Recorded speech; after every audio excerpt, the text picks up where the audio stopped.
झारखंड में 31 जुलाई तक लॉकडाउन बढ़ा दिया गया है। सरकार ने इस दौरान मौजूदा पाबंदियों को जारी रखने का फैसला लिया है, यानी बस सेवा, shopping mall, saloon, hotel, lodge, dharamshala, धार्मिक स्थल, सिनेमा हॉल बंद रहेंगे, लेकिन अनलॉक 1 में मिली छूट जारी रहेगी। ज्यादा जानकारी दे रहे हैं संवाददाता भुवन किशोर झा। कोरोना संक्रमितों की लगातार बढ़ रही संख्या को देखते हुए राज्य सरकार ने लॉकडाउन 31 जुलाई तक बढ़ा दिया है।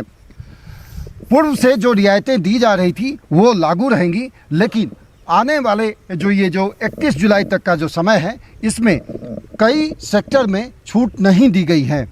खास करके शॉपिंग मॉल हैं या सैलून हैं, होटल्स हैं, लॉज हैं, धर्मशाला है या धार्मिक स्थल जहां पे अत्यधिक भीड़ भाड़ होती है, इन जगहों पे छूट किसी तरह की नहीं दी गई है।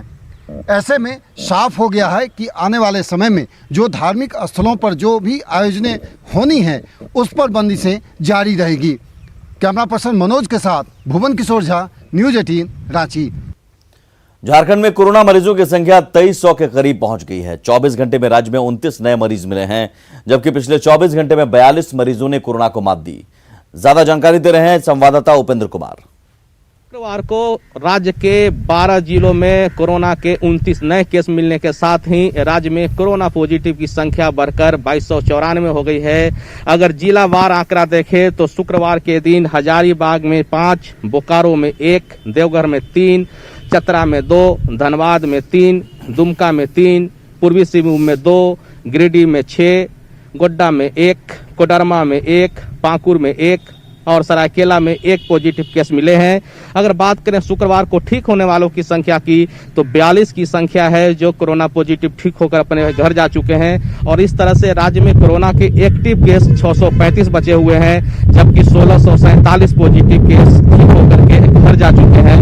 अगर बात करें राज्य में प्रवासियों की तो एक बड़ी संख्या 1888 की संख्या है प्रवासियों की, जो दूसरे राज्यों से यहाँ पर आए और कोरोना पॉजिटिव हुए हैं। उनका इलाज चल रहा है। बहुत सारे जो प्रवासी हैं वो होम क्वारंटाइन में है, जबकि कई को सरकारी क्वारंटाइन में रखा गया है। अगर संख्या की बात करें तो राज्य में 35,000 की संख्या वैसे संदिग्धों की है जो सरकारी क्वारंटाइन सेंटर में है, जबकि 3 लाख से ज्यादा की संख्या वैसे संदिग्ध लोगों की है जिसमें कुछ लक्षण नहीं मिले हैं, लेकिन जो दूसरे राज्यों से आए हैं उन्हें होम क्वारंटाइन में रखा गया है।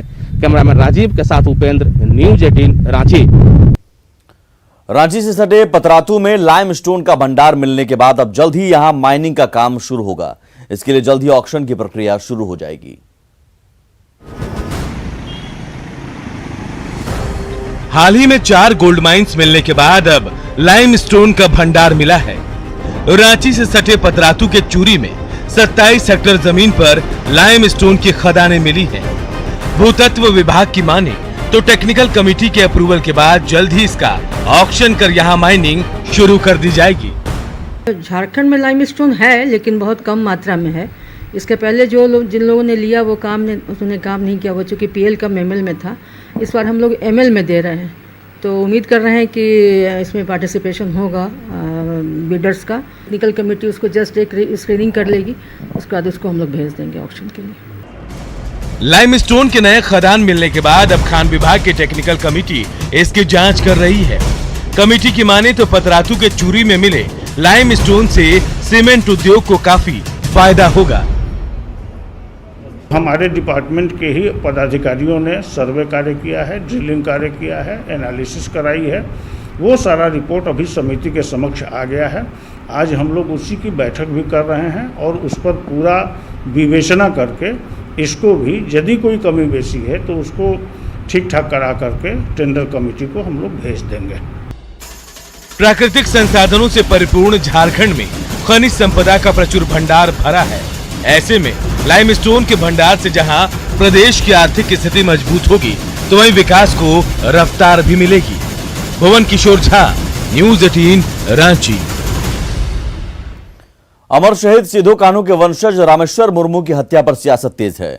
बीजेपी की टीम ने साहेबगंज के भोगनाडीह में पीड़ित परिजनों से मुलाकात की और पूरे मामले की CBI जांच की मांग की है। बीजेपी सांसद समीर उरांव ने पूरे मामले को लेकर राज्य सरकार पर निशाना साधा। वहीं अरुण उरांव ने अब तक हत्याकांड को लेकर किसी बड़े अधिकारी के गांव में नहीं आने पर सवाल उठाए।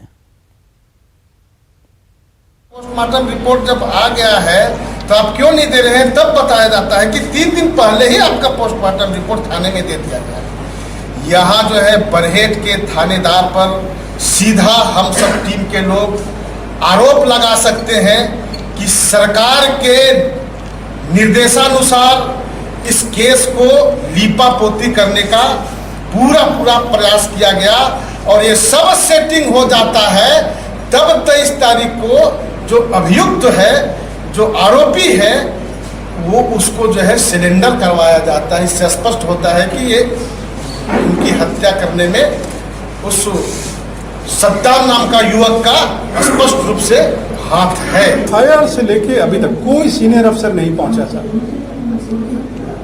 ऑफिसर इंचार्ज के अलावा कोई डीएसपी, एसपी इस घटना में पहुंचा नहीं। इन्वेस्टिगेशन के लिए, जांच के लिए जो आज कमेटी हम लोगों के जितने लोगों से हम लोगों ने बात किया, उतना इनके किसी अधिकारी ने नहीं।